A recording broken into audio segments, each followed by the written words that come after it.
Make some noise for Kae Kurd!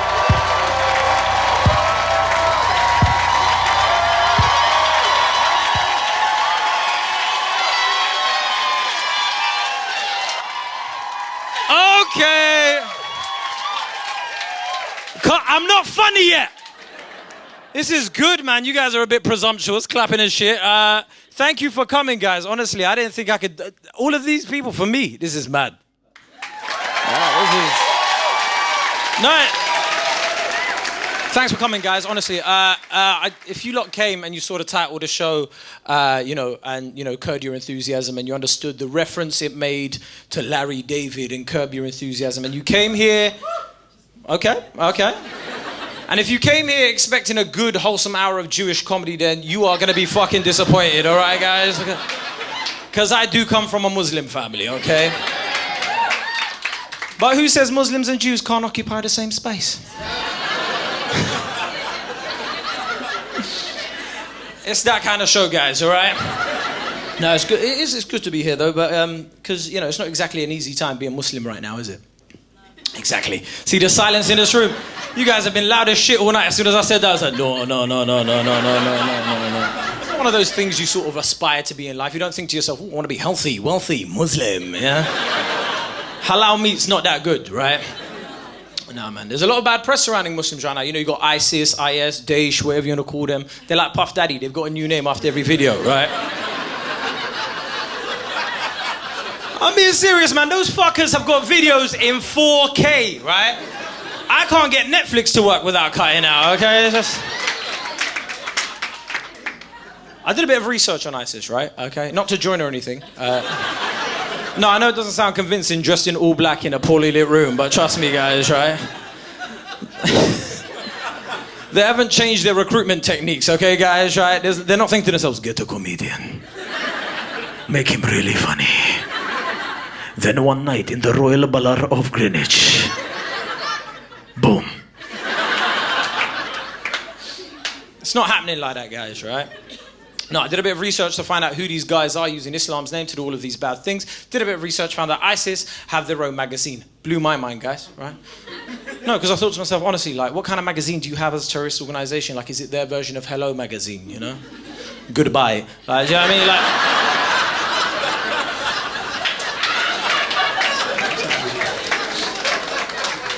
So, what kind of articles do they have in there? Do they have the same sort of stuff we do? Like, do they have weight loss tips in there and stuff? Find out how Hassan lost 12 stone in 30 seconds.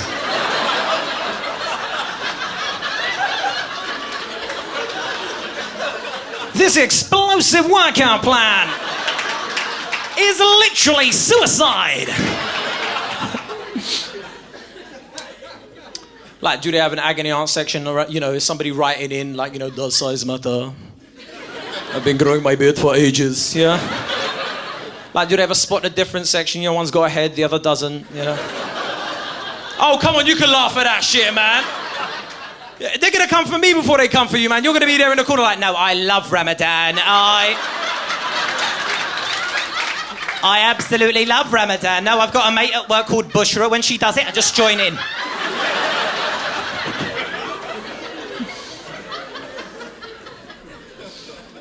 What makes matters worse is I'm Kurdish. Now, a lot of people don't know who Kurds are. It's not a fucking protest, guys, all right? Just... Kurds are you... That's all my family as well. No, it's not exactly a good time being Kurdish as well. No, but, I'm Kurdish. A lot of people don't know who Kurds are, right? We're actually the largest ethnic group in the world without an independent country. Yeah, I used to get teased about that as a kid. People say things like, haha, lemon curd, right? It's like... piss off, James, you ain't got a dad. Do you know what I mean? Like...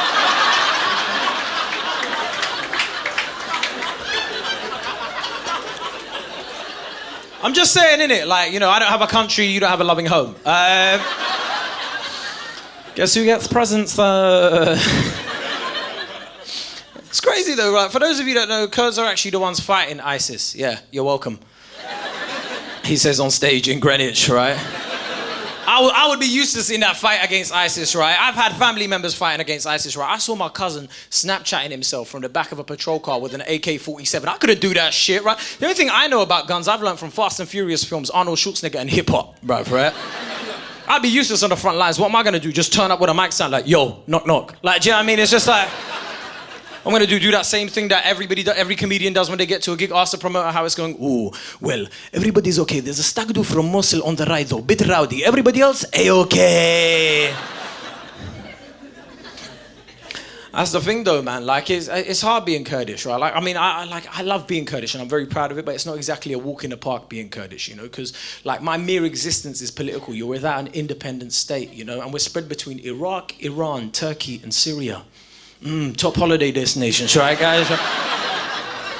You know, none of you are putting on your Facebook status, yeah, Baghdad 2019 with the lads, yeah. Boom. Like, do you know what I mean? It's not. You know, you can imagine those TripAdvisor reviews already. You know, the hotel did not look like it did in the photos. 1 star. And a crescent moon.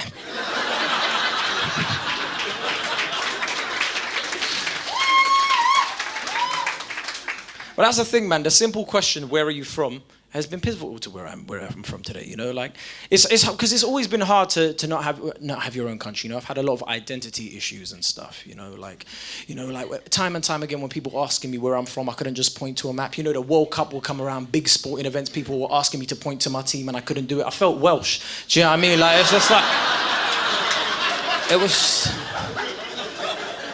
was hard, man. It was hard, right? Like. Because you do grow up with a lot of identity issues if you don't have your own country. Do you have your own country, my friend? Sort of. What does that mean? Like, come on, it's either a yes or no. Like, mix, where are you from?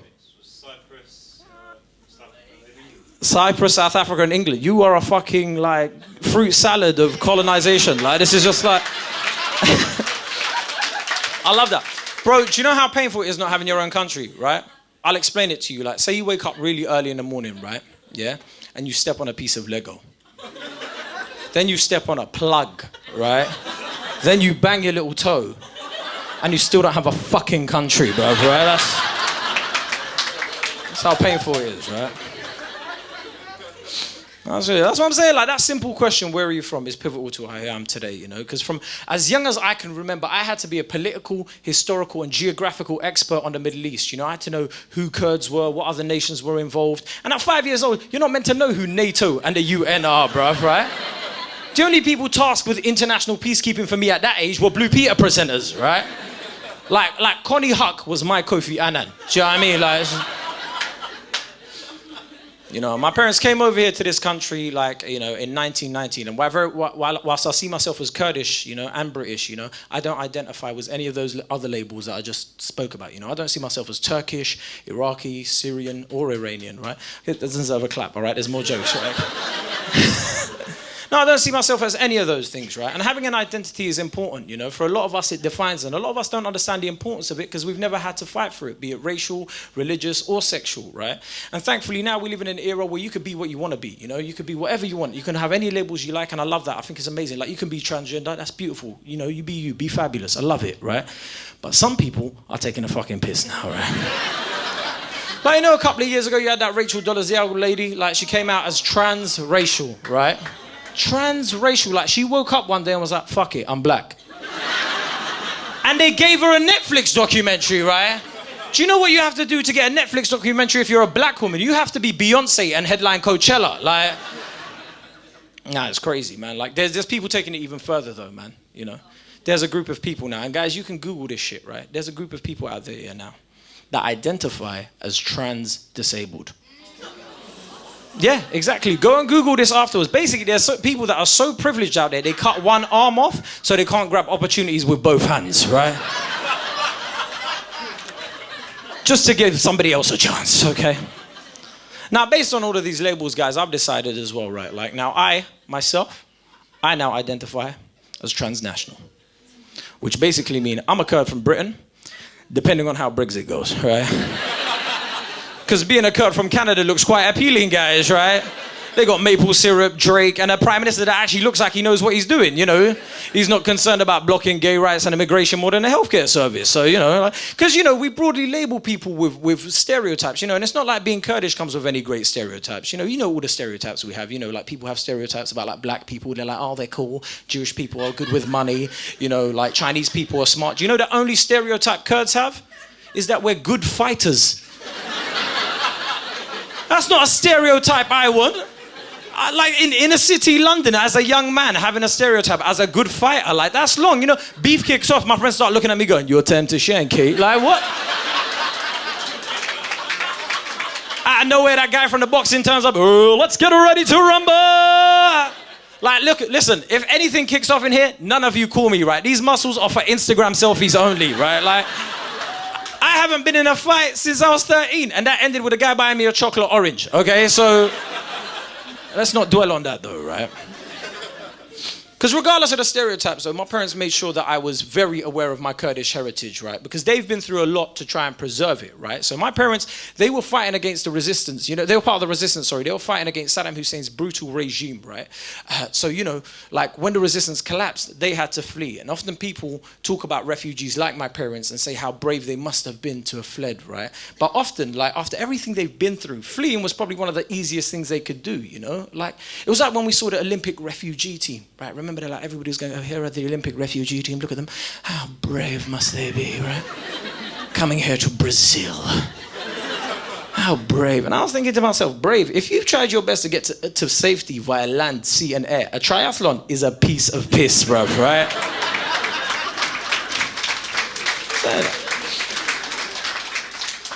No, but I hate the way the refugee crisis was reported on, you know. I hated all the big debates about whether we should let refugees in or not, because in my experience, they didn't have a choice, you know. Like, it's not like anybody is giving up their life in 40-degree heat in front of a stunning Middle Eastern landscape because they like the idea of Nando's and a Wetherspoons, right? Nobody's coming here on a dingy little bar going, ooh, I wonder what Ola Bar 1 is like.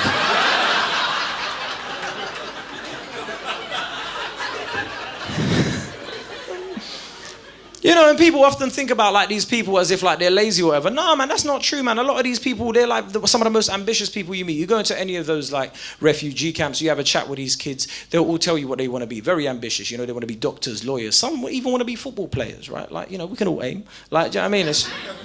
But it's like none of them are going, ooh, when I'm older, I want to move to Britain and drive around drunk Britons for shit pay. Like...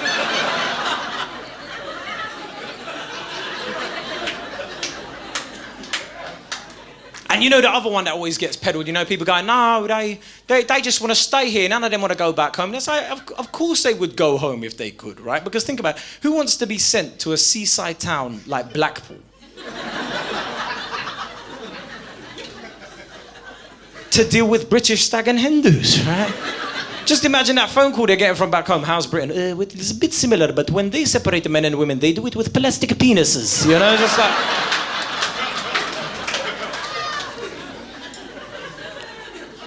No, honestly, man, these are some of the strongest people you'll ever meet in your life, man, some of these refugees. Like, take my dad, for instance. My dad was part of the Kurdish Peshmerga forces, right, that was fighting against Saddam's regime all throughout the 80s, man. This guy is a man that's been injured in battle. He got mustard gas poisoning and lost half a lung, right? This isn't a man that you could rebel against. When I misbehaved when I was younger, I was scared as hell of him, you know? Like, he'd look at me and go, you think you're special?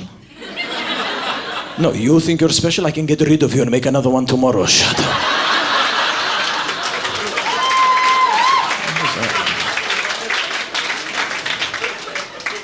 Crazy, my parents set the bar very high for me, right? I remember I came home from my GCSEs with 9 A star to B grades, right? That was not his reaction, okay? Like, this is... My dad looked at me like I was a failure. He looked at my grades and was like, okay, B, what is B? I was like, Dad, B means average. I'm not stupid. B means bad. My dad, what are you on about? Like, look at the positives. Focus on the A star. Should have been A star. What are you talking about, Dad? They don't even make that. If you were smart enough, they would have made it for you.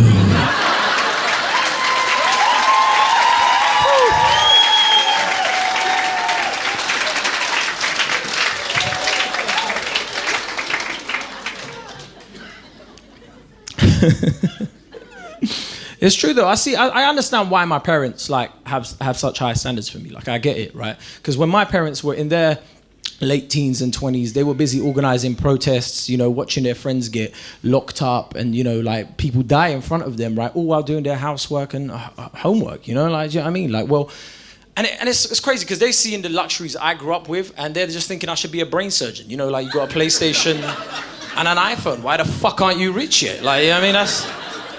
Because they come from a different generation, you know? They were a generation that got shit done, you know?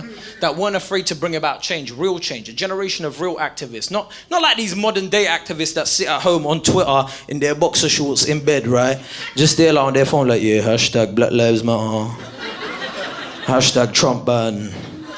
Hashtag man's an activist. Call me old-fashioned, but I think you need to be physically active to be an activist. Do you know what I mean? The clue is in the name, right?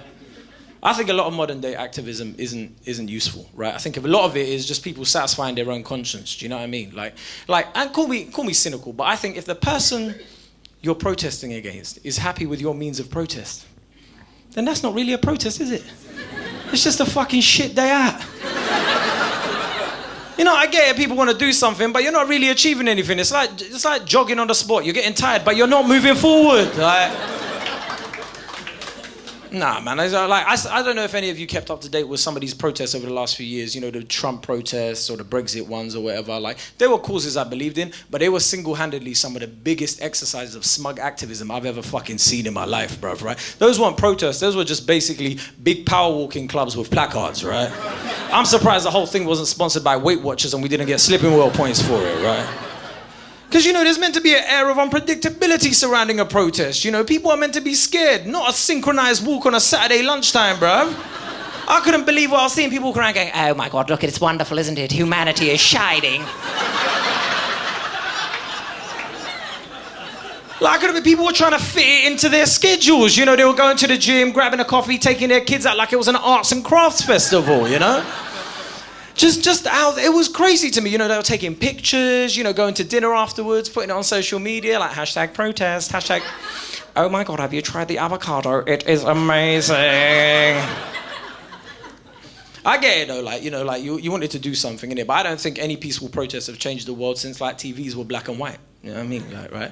But that's the thing, like, a lot of you are probably looking at me going, all right, Kae, like, you're full of fucking wisdom up there, telling us what we can and can't do. What would you do? Listen, if I was to organise protests, I'd do it at 8 a.m. on a Monday morning. Right? Yeah. 8 a.m. on a Monday morning, it will show me who really believes in the cause, right?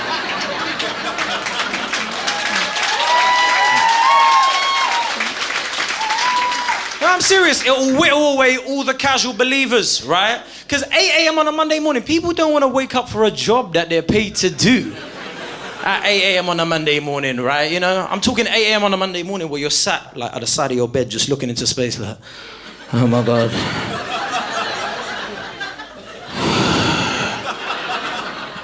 How many sick days do I have left?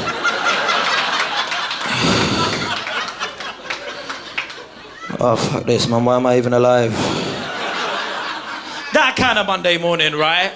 Because it will show me who's really into the cause, right? Because at 8 a.m. on a Monday morning, do you know how much you have to believe in that cause? Like, all right, guys, like, let me put it this way, right? I believe in breakfast.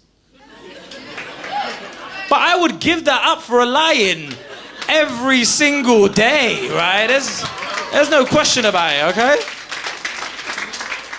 Now, 8 a.m. on a Monday morning will be great, right? Like, you know, like, we'll march into central London, you know, there'll be none of those idiots in pink hats and matching T-shirts, right? You know, and you see what celebrities were really on your side and who was doing it for good PR. Like, nobody wants to hear Madonna sing like a virgin at 8 a.m. Fuck off, Madonna. Like, it'll be great, right? Like, but, you know, we'll bring the country to a standstill. Kids can't get into school, people can't get into work, but finally people at the top will be listening. The only problem is police might get pissed off with me, but I got a plan for that. I've seen the advert. I'll bring Kendall Jenner along with me. Start handing out cans of Pepsi, innit? Like, hashtag Pepsi, hashtag man's an activist.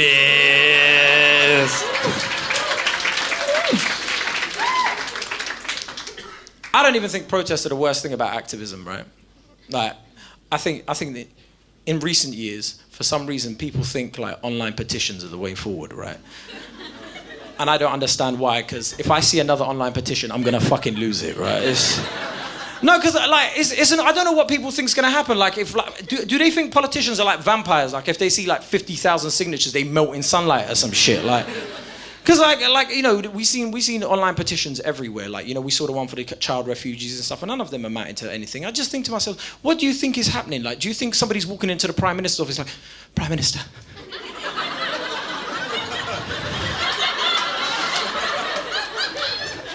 There's been some news. Well, what is it, Edward? Spit it out. Prime Minister, there's been signatures. How many of them, Edward? About 100,000 or so. Well, what are we going to do? I've got an idea. It sounds a little far-fetched, Prime Minister, but please, roll with me. Okay, what is it? We turn off the computers. If we can't see them, they don't exist. Oh, what a great idea, Edward. Yes. Let's get back to cutting some benefits.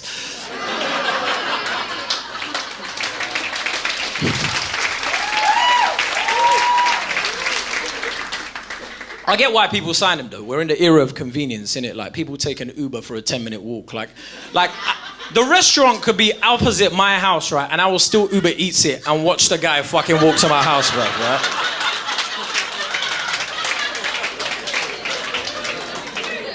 I'll be like, hurry up, Hassan. Like, I need that kofta kebab now. Like, it's just like...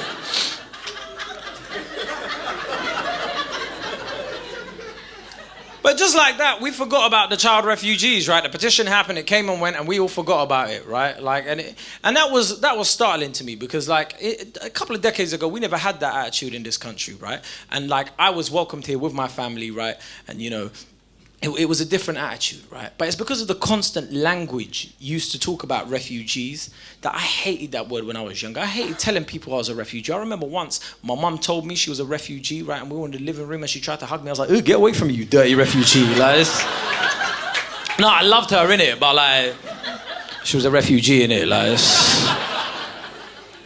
and my brothers were born here, so they always have fun with that shit. Like, do you know what I mean? Like, because they were born here, they're like, "I'm not a refugee." Like, and they come up with their own ideas. Like, "Yo, Kate, you know how we know you're a refugee, yeah? You've had your appendix out and you've broken your leg. You're only here for the NHS, bro, yeah?"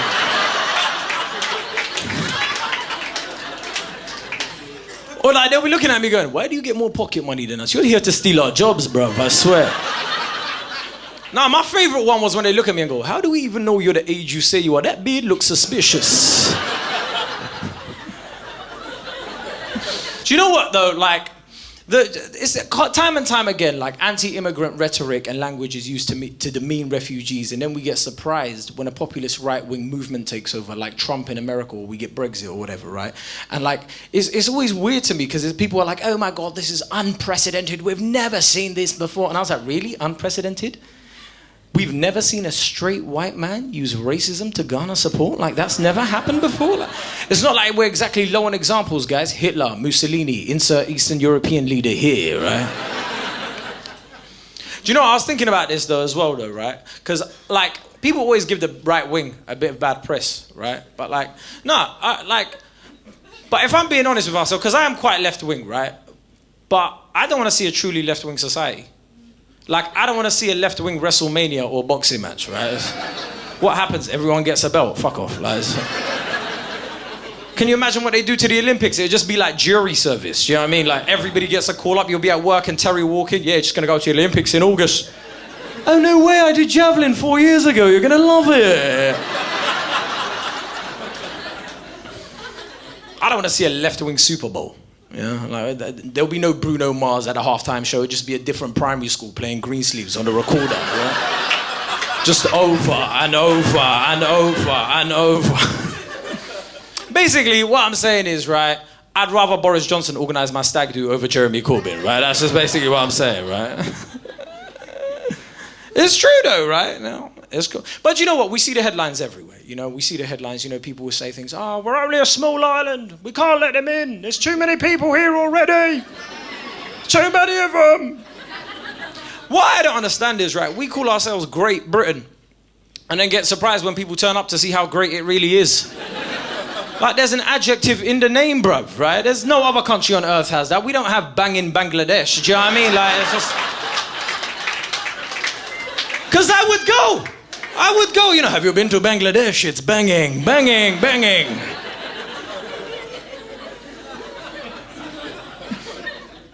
But do you know what, though? If they are right, yeah, and there are way too many people in this country, let's have a one in, one out policy, right? No, I don't mean like one refugee or one immigrant in and one out. No, that's a UKIP manifesto pledge. Like, I don't want to be seen anywhere near that, right? But I'm saying, like, all of us that grew up in the West, right, we won the lottery, okay? And we've got a level of privilege. And if you haven't utilized that, you're out. Like, if you inherit a fortune, but the only way you're able to make money is to go on a show like Made in Chelsea, you're out. And if you say things like, I think the Daily Mail makes some great points, you're out. You're out. You're fucking... You're out. Right. Do you know what? I think we should get the refugees and the immigrants to compete against these other people that we don't want in this country for a spot in this country. Do you know what I mean? Like, only one will survive. We could televise the whole thing. We could have a show of physical challenges. We could put it on primetime Saturday night TV, get Anton Deck to host it, give it like a catchy name, like, I don't know, Total Whiteout. Do you know what I mean? It's just like...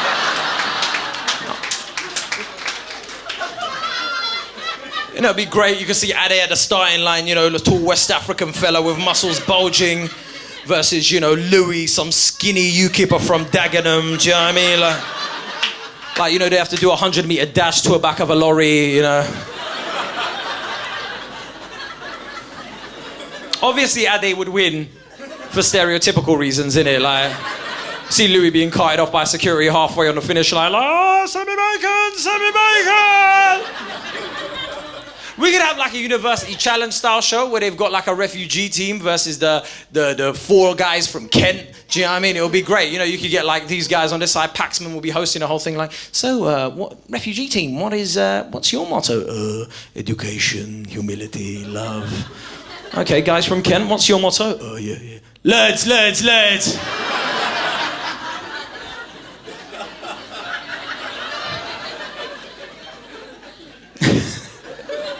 We could have a reality TV show afterwards. Like, Ade has been substituted into Louis' house now. Suddenly the kid's grades have gone up because he's, enforcing strict immigrant-style discipline. Kid comes home with a B, he's like, should have been A-star. That kind of shit, right? Like, I personally think it's a great plan, right? Because we'd be solving two problems, the overpopulation crisis, and we'd be letting the refugees in, right? The only thing holding us back is a bit of racial hatred. Right? Which brings me to my next point, right? I think a bit of racial hatred keeps you alive.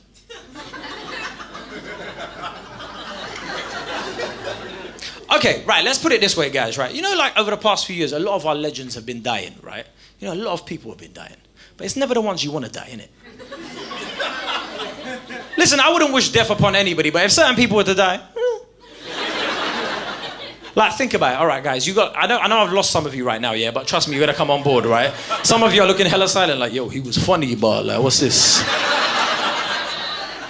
I'm being serious, right, yeah? Just think about here's the facts, right, as they are, right? Nigel Farage, he was involved in a plane crash. He had blood gushing down the side of his head, but he was right back at it the next day. He took a paracetamol and he started spouting hate, do you know what I mean? Katie Hopkins had life-threatening brain surgery, but was right back at it the next day writing articles calling refugees cockroaches. Martin Luther King, I have a dream, one gunshot dead. Oh, some of you still aren't convinced. All right, no, I've got more examples, guys. I've got more examples, there's more. Okay, Rockefeller, he founded the modern day eugenics movement, right? He lived till 97 in the 20s. Who the fuck lives till 97 now, guys?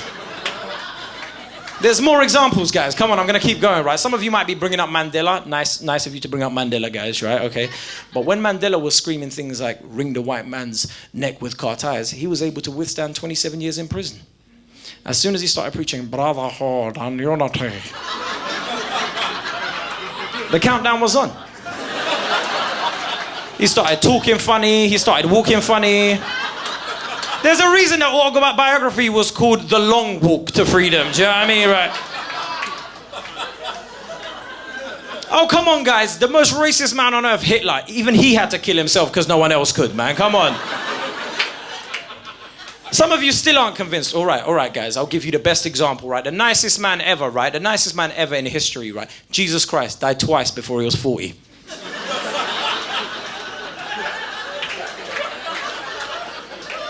The facts are there, guys, all right? A bit of racial hatred keeps you alive. What I don't want to happen, though, is that to lead to alternative forms of medicine. Do you know what I mean? Like, you know, somewhere down the line, you know, a gentleman's having a heart attack, you know, like, and the paramedics turn up to the scene. They've got two options. They could either use a defibrillator, or they could just whisper sweet racist nothings into his ear, you know? So, you're right, MA. It's the Romanians. They're here to take your jobs. Suddenly he starts waking up like, build a wall, build a wall, build a wall.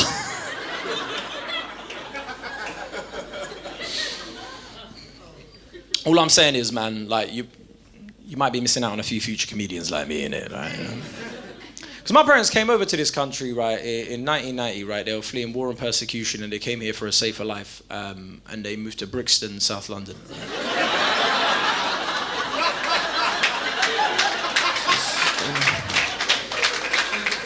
This was in 1990, guys, 2 years after the first set of riots and 5 years before the second set of riots, you know? Because, you know, who needs an easy life? Sometimes you need to hear gunshots to remind you why you left home, okay? I loved Brixton at the time, man. I loved it. You know, it was the type of place where you could buy weed and a patty in the same building, right? You know, it was just littered with £1 shops. You could go in there for sellotape but end up leaving with chocolate, shower gel and a brand new identity, you know? Like...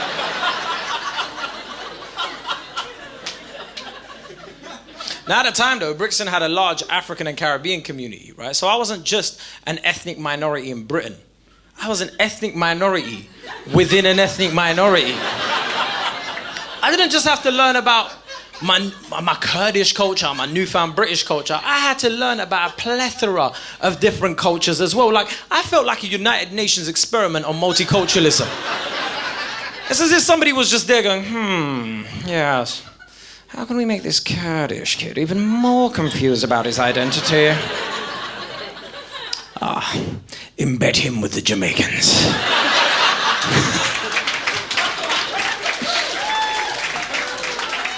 Because I'm just saying, on a hot summer's day when there's jerk chicken on a barbecue and there's reggae music playing, who doesn't want to be Jamaican, innit? All I'm saying, guys, is I know why UB40 exists, right? There were 6 guys in that group, 5 of them were white. If one black guy had that much influence on them, what the fuck did you think was gonna happen to me, all right? I'm surprised I'm not up here in a string vest.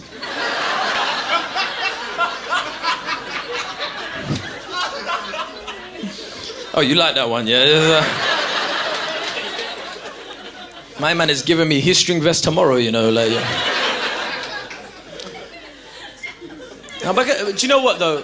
As I was growing up, I didn't feel like I couldn't fit in anywhere. Like, because of my exposure to so many different cultures and races, I literally felt like I could fit in anywhere, right? You know? And, you know, MPs in this country always talk about integration and, you know, they always have their own ideas. And my local MP is Chaka Emuna, right? And he wants... Oh, wow, you didn't like him? No? Okay, not a Chaka fan there, racist. I'm joking, no. No, my local MP, Chaka Emuna, he wants it to be enshrined within law for immigrants that come here to learn the language. Now, I thought that was common sense, right? I didn't think anybody came over here and, you know, made a conscious effort not to learn the language. But I was like, all right, Chaka, cool, let's have that, right? But can we just decide what kind of English we want them to learn, right?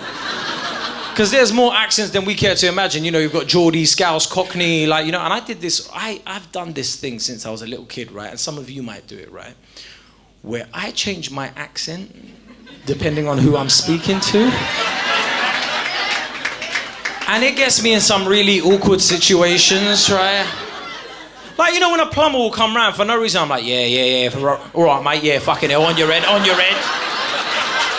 Yes, geez, yes. Yeah, mate. Cheers, pal. Like...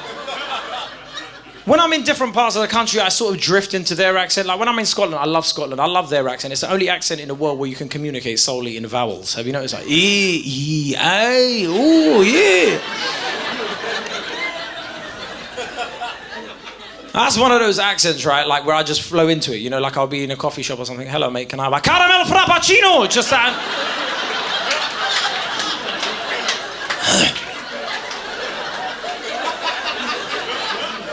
Don't know what happened there. Sorry.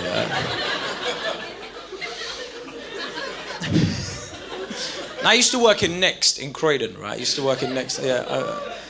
No. Sadly, not Woo, right? I used to work in Next in Croydon, right? And I used to work on menswear, right? Now, one point, this Asian gentleman walked in and he asked for these pair of trousers in a different size. Now, me, without realizing, I spoke to him in the same accent he spoke to me in. At this point, right, everybody is turning around, right? My colleagues have turned around, the managers have turned around, even some customers have turned around going, maybe. Like, you know, like my granddad could have been or something, you know? Now I've gone into the stock room, right, because I'm thinking, like, I've only got two options, right? I'll come back with the other pair of trousers. I'm thinking, what can I do? Because I could either go back to him and be like, yo, sorry, bro. I was being racist. It won't happen again. Or I could continue that whole conversation in an Asian accent, and I'm not gonna lie to you guys, that's what the fuck I did, bruv, right? I'm serious, man. That guy used to come back in. Where's the Asian boy? He's very polite. Where is he?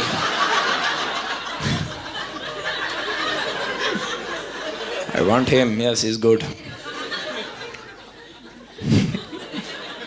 Now, I'm the eldest in my family, right? So, in an immigrant family, when you're the eldest, you have to help out your parents with anything that relates to the language, right?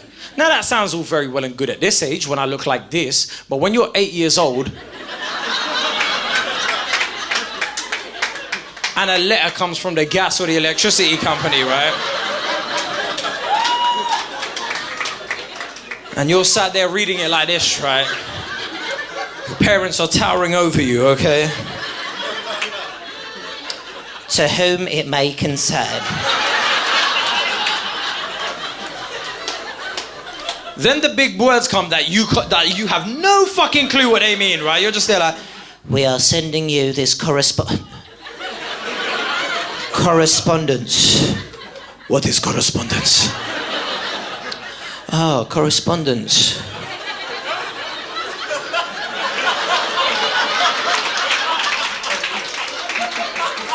That's those guys on the news, Dad.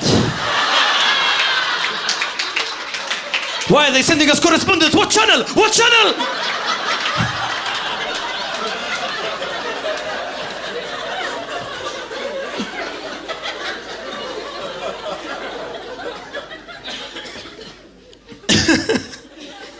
I know what it means now, though. Because I've changed, you know, I've grown up, I've changed. So is my area now. My area's changed as well now, man. Brixton's undergone a strict, intense process of gentrification, process of gentrification, you know. It's changed. It's not as rough as it used to be, you know. A lot more halloumi, you know. No, honestly, 5 years ago, none of us had a fucking clue what halloumi was, right? Now everyone's like, you can grill it, you can put it in a wrap.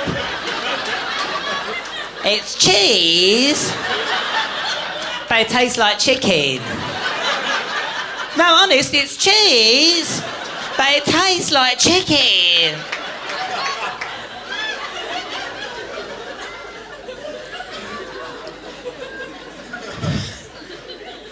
And you know, when people talk about like gentrification, they always bring up coffee shops, like, and you know, sometimes that is a bit cliche, like I get that, you know, but actually, it is quite symbolic of what's actually happening, because if you look at what a cup of coffee is, it's just a black or brown mixture with a bit of white on top.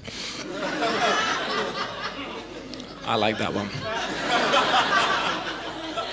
No, because genuinely, I realised Brixton was changing when we got a Starbucks, right? Because I thought to myself, the last thing gangsters on council estates were crying out for was caramel frappuccinos. You know, like, how would one of those guys even walk in there like, yeah.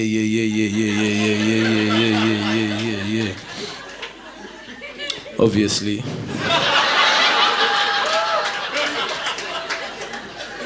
Because everything's obvious to these guys, right? Apart from the law.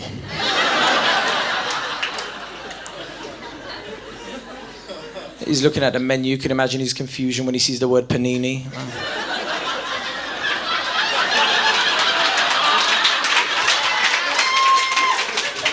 There's El Panani in here, okay. Mike ain't a coffee shop still, yeah. He can't even pronounce what he wants. He's there looking at the menu like, yeah, can I get... Fuck it. Hey, bro, just give me one of them things there, boss, yeah? Say. You know the guy behind the counter's really excited? Certainly, sir. What size would you like? Yeah, get me a large in it, but spell my name correctly. It's killer with an A, not E, Think about the long-term effects of gentrification on these guys, right? I don't want to be in a situation where my gangsters are soft. Do you know what I mean? You know, I don't want to be in a situation where three of them are like there on a corner, one's looking at the other one. Hey, yo, killer. Why weren't you at yoga, bruv? No, I was baking cakes, innit? I was baking cake. Gluten-free, though. Gluten-free, innit?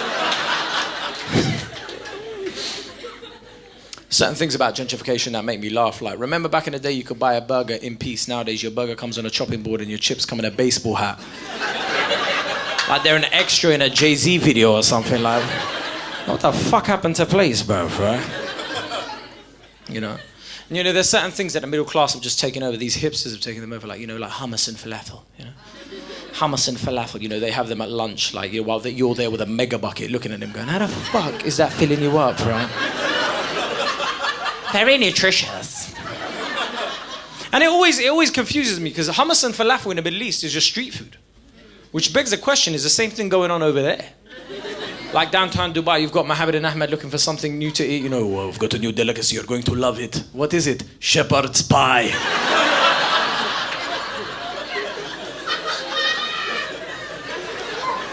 You know, Midtown Beirut, Fatima and Layla looking for a new classy establishment. Oh, we're going to go somewhere nice. You're going to love it. It's really classy. Where is it? Gregor's.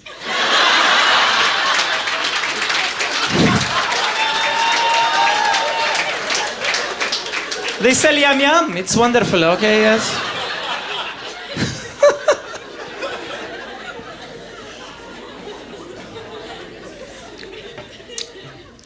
Yum yum, I love it. Do you know what? It's ideas like that have me convinced I'm meant to be a comedian. Like, do you know what I mean? Like, you couldn't just think of that and have any other medium to express it, right? Do you know what? I got into watching comedy like when I was in my teens, you know, and a lot of my favorite comics were black comics. Like I used to love watching Eddie Murphy, Chris Rock, and Dave Chappelle. You know, I even remember watching like Russell Peters, a Canadian Indian comic, right, and laughing my head off, right. So my influences were different to a lot of mainstream comics, and even my route into comedy was probably a lot different to a lot of mainstream comics, because I started comedy on the black circuit, right? Now that's not like an illegal comedy circuit or anything, right? It's not like the black market, right, guys, right? Like they don't get like 3 comics on the stage and go, fight! Like it's not happening like...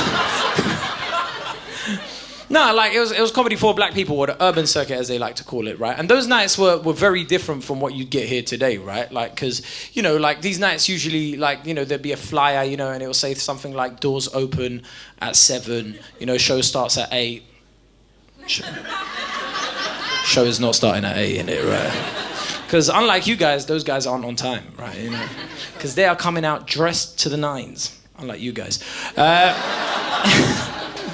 No, you know, but like, when they laugh really hard and whatever, right? And these nights, yeah, let me just take you into one of these nights, right? So you can imagine, right, like one of these nights, right, you usually come in, right, a DJ starts playing music like hip-hop and R&B or something like that, you know? Something like, you know, you like it, right, yeah?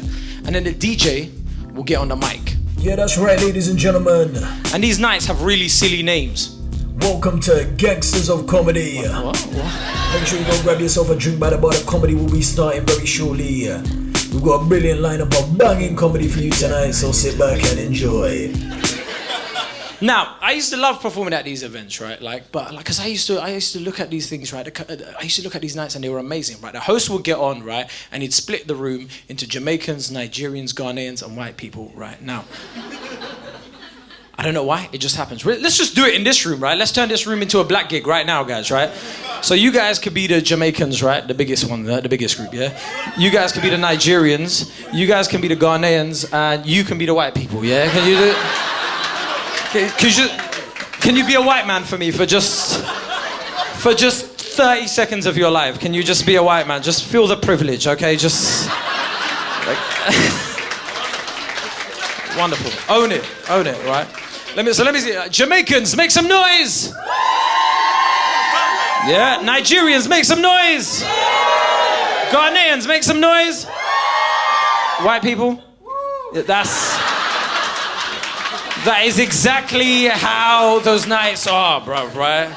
It's always the least amount of energy from that group, right? Okay, now at the time, right, I was a terrible comedian, right? Like, I was looking at all these comedians on the black circuit, right? They were telling their jokes, right? And I was looking at them and I was going, how are they doing this? Bags of performance, energy, great material. And I was doing my own version of their jokes, but in a terrible way. Like, they were, do you know what? Let me just take you back to one of my first gigs, right? I'll just take you back, right? Like, yeah. Yeah. Yeah, so white people, why is it they can pronounce Tchaikovsky, but they can't pronounce Tolulopwe?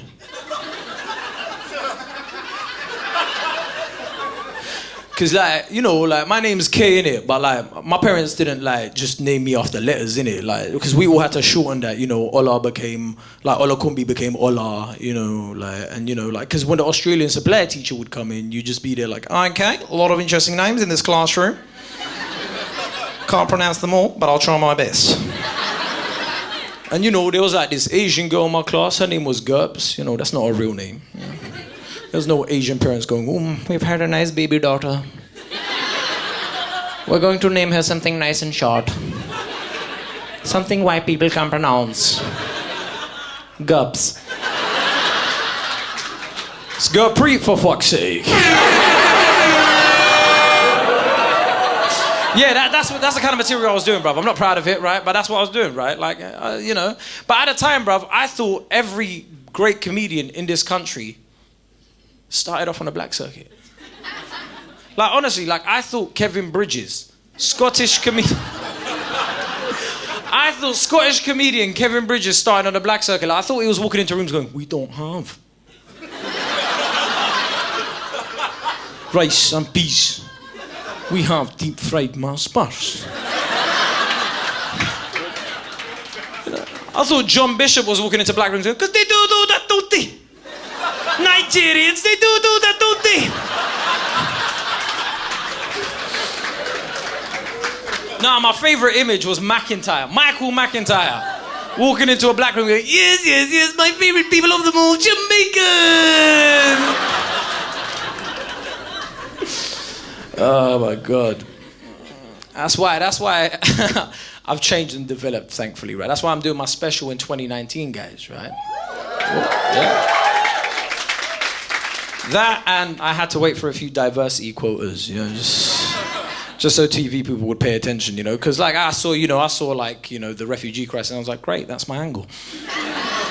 Because I know what I look like. This is what would happen if Peter Andre converted to Islam, guys, right? I get it, right, you know? I'm gonna moan, you know. Mysterious Girl's a very different song in the Middle East, though, guys, right? Okay, you know.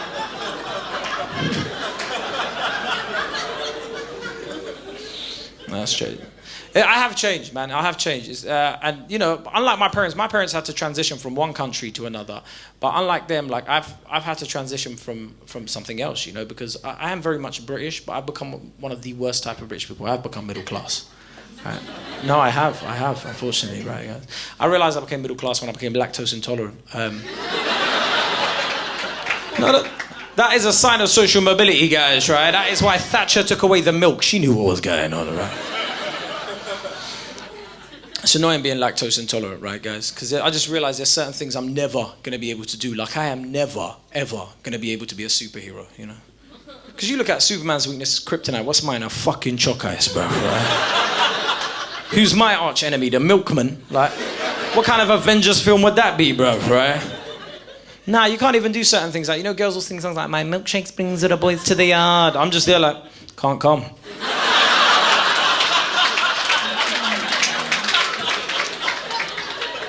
Do you have a soya-based alternative? Because that's what you got to do. You got to get these alternatives like almond milk. What the fuck is almond? I was squeezing an almond for ages. Nothing.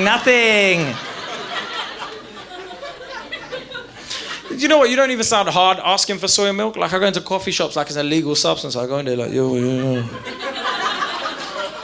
Yeah, sure. And the guy still makes obvious, one salata!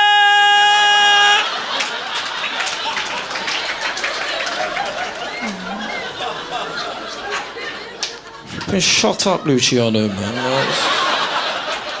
Brexit means Brexit, innit? Get the fuck out of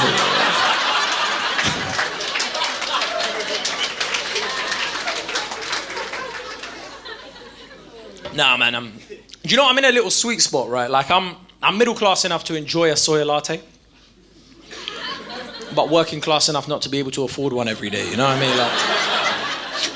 Like I'm middle class enough to listen to The Economist podcast, but still working class enough not to be able to afford the magazine subscription. And I'm middle class enough to know that shopping at Lidl is a good money-saving idea, but working class enough for that to be the only fucking option that I have, guys, right? Yeah. I love Lidl, man. Lidl sell pain au chocolats for 39p and they taste like they were made by angels, bruv. Like this. These things are amazing. That fresh bakery section is incredible. It's better than Gregor's. Like, do you know what I mean? Lidl. I even love the way it sounds. It sounds like what a German would reply if you asked him what the price was. It's only a Lidl. Do you know what I mean? Like, love it, bro. Right. No, but you know, I was in Lidl and I realized what was wrong with this country, guys, right? I was in there, right, and I saw a couple there, hipster couple, by the fresh bakery section of all places, right? And one goes to the other one, no, Hugo. Don't get the sliced bread, we'll go and get some sourdough elsewhere. I was like, who the fuck are these monsters? I think they're too good for sliced bread. No, like, sliced bread is so good, we use it as a measurement to describe how good other things are in this country, right? No, seriously, like, I've got an idea. What is it? It's the best thing since sliced bread. And that's good enough for you? Get the fuck out of my area, Hugo, man. Like, I'm moaning about those guys, yeah, but I've realised, like, that could be me in a few years. So, no, I'm serious, because I'm getting older, right? I'm getting older, I need to get into a relationship and stuff. Like, my parents always tell me this. My mum always tells me, like, yeah, you're getting older. It's not like I need any reminders I'm getting older. Like, I already knew I was getting older when I got angry at my neighbour because they were putting their rubbish in my bin. How fucking dare you, bro? Right? Like, I pay council tax, right? Well, my dad does, but still, don't take the piss, innit? Like, nah, I knew I was getting older when I started using public toilets. Yeah. Oh, what, just me? You know when you were younger, you could hold in a shit for ages, you know? You look at public toilets like, never using one of those. 20 years later, in the back of a pub doing toilet paper origami, like...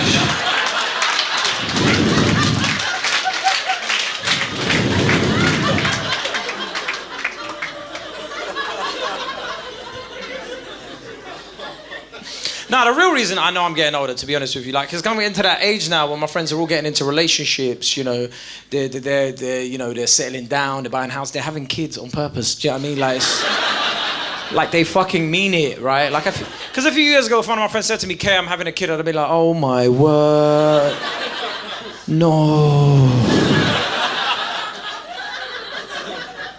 Do you know what, bro? Don't even worry about it too much, man. Like.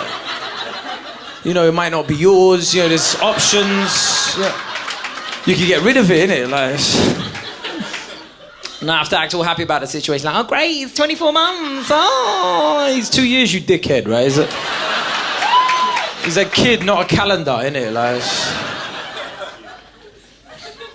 it's funny, like, I've been single for quite some time, right? And, like, it's funny, like, somehow when you're in your 20s, right, people always think, like, you know, you should be in a relationship or just getting out of one, you know? People look at you weird when you've been single for too long, you know? Like, no, honestly, they look at you weird and they have their own little, my friends especially, they have their own little ideas as to why I've been single for so long. Like, one of my friends said to me, "Kae, you're afraid of commitment." I was like, are you mad? Me, afraid of commitment?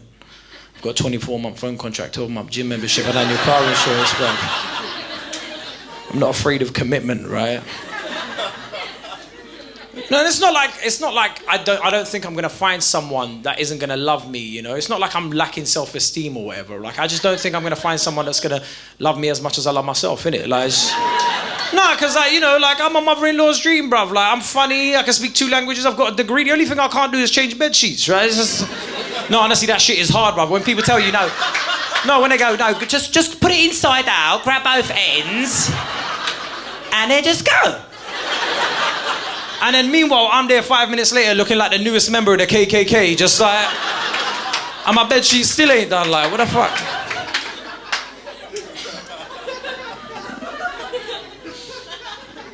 I'll let you in on a secret, guys. The only reason I don't want to fall in love is I don't like the idea of falling into anything, right? Because nothing good comes from falling. You fall into bankruptcy, you fall into poverty, you fall into debt, you fall into ill health. You know, You've Been Framed was a whole show about people falling for half an hour. Fuck that, I'm not falling in love, guys, right?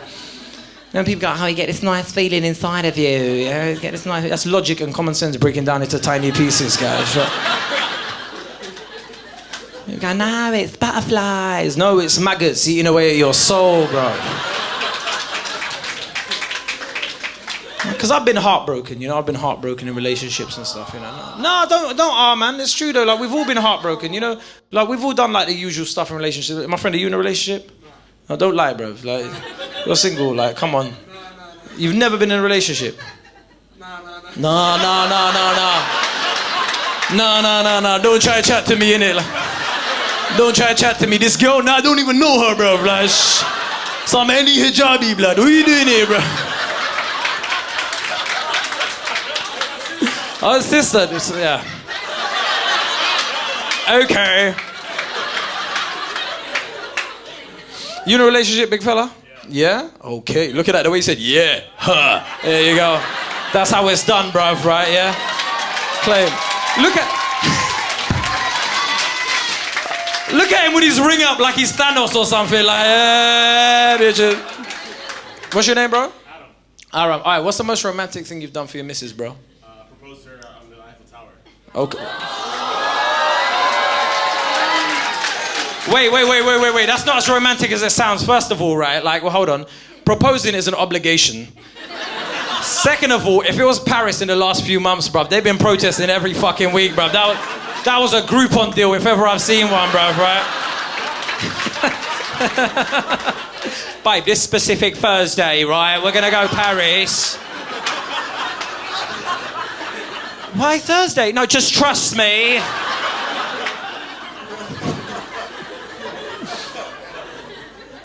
I've done all the usual things we do in relationships, Aram. You know what I'm talking about. Like, you know, instead of just going out, like, you know, and buying something for her birthday, you find out where she was born.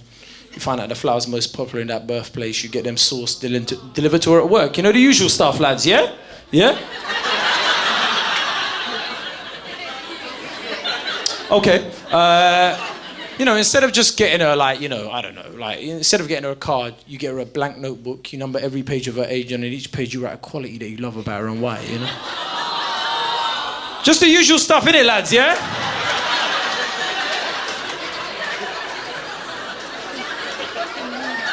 What, just me? Like...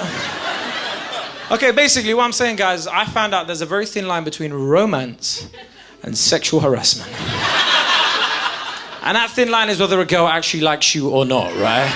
Because if you deliver flowers to a girl's workplace and she likes you, it is the best feeling on earth, right? She starts taking a look at the flowers, you know, unwraps them, puts them in a vase, you know, takes pictures of them, puts them on social media like hashtag lucky girl. Hashtag the boy did good. If she doesn't like you, that is a very different feeling. Why the fuck is he sending me flowers? Her mate chimes in from nowhere. He's a rapist. He's a rapist.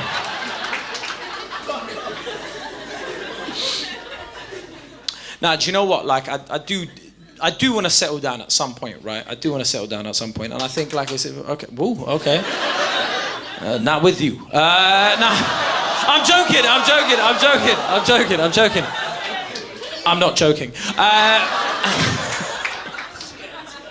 No, I do want to settle down at some point, right? I think it's important, right? But I think as a Middle Eastern man, I need to get successful first, right? Because no Middle Eastern man has ever seemed desirable, you know.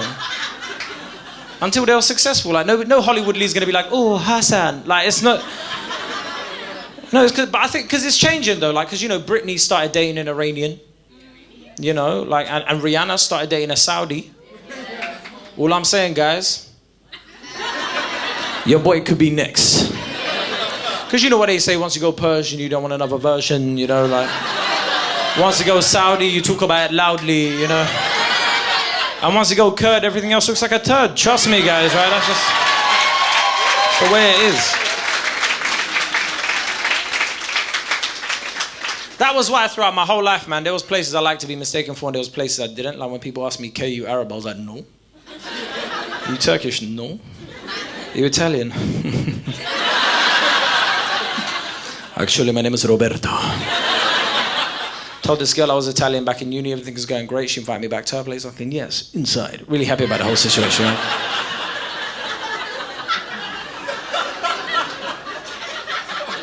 As we get back to her place, as she put the key in the door, she was like, by the way, my flatmate's boyfriend's Italian. You two are really going to get along. I don't know a word of Italian, guys. Only Italian I know is from like Super Mario, you know, like brr, brr, brr. That's the only Italian I know, right?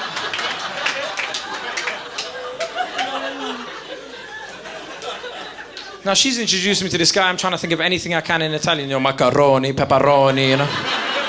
What's your dolmio day? You know, I'm looking at him in the corner of my eye, like, and I'm thinking, what the fuck's going on? Like, you know, like he's pacing up and down. I'm thinking, what's going on? Cut a long story short, he was Kurdish too.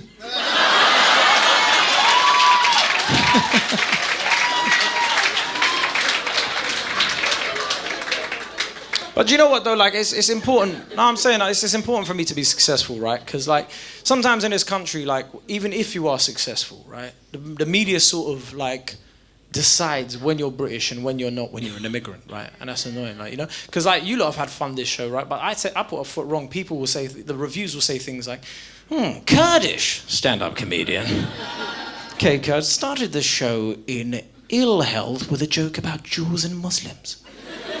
He then went on to belittle the struggle of trans-disabled people and make insensitive jokes about ISIS. That's why though, like, now I've been thinking about the way my life's been going over the past few years and stuff as well, right? Like, you know, and like, for the first time ever, I'm able to like branch out to a whole bunch of different people, you know, and tell my story. And not just my story, a story of a whole bunch of people like my parents and other people that you only hear about in the media, be it through like conflict or like, you know, like persecution or something. And like, you know, I look at how my life could have went, you know, I could have been fighting against ISIS if things had gone differently, or I could have been that kid, Alan Kurdi, that was washed up on the shores of Turkey, you know, like, and he was in all the newspapers everywhere and he became synonymous with the refugee crisis, right? But I'm not. And I'm here in front of you guys shooting my first motherfucking special.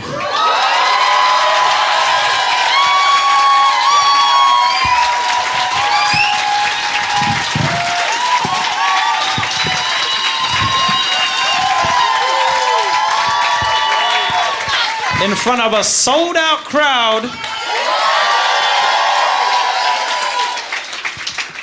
You know, so I guess I should be a bit more enthusiastic for the future, you know, because, you know, I'm providing an alternative voice and the future can only get better. Ladies and gentlemen, this has been Kurd Your Enthusiasm. My name is Kae Kurd. Thank you very much for coming. Enjoy the rest of your night.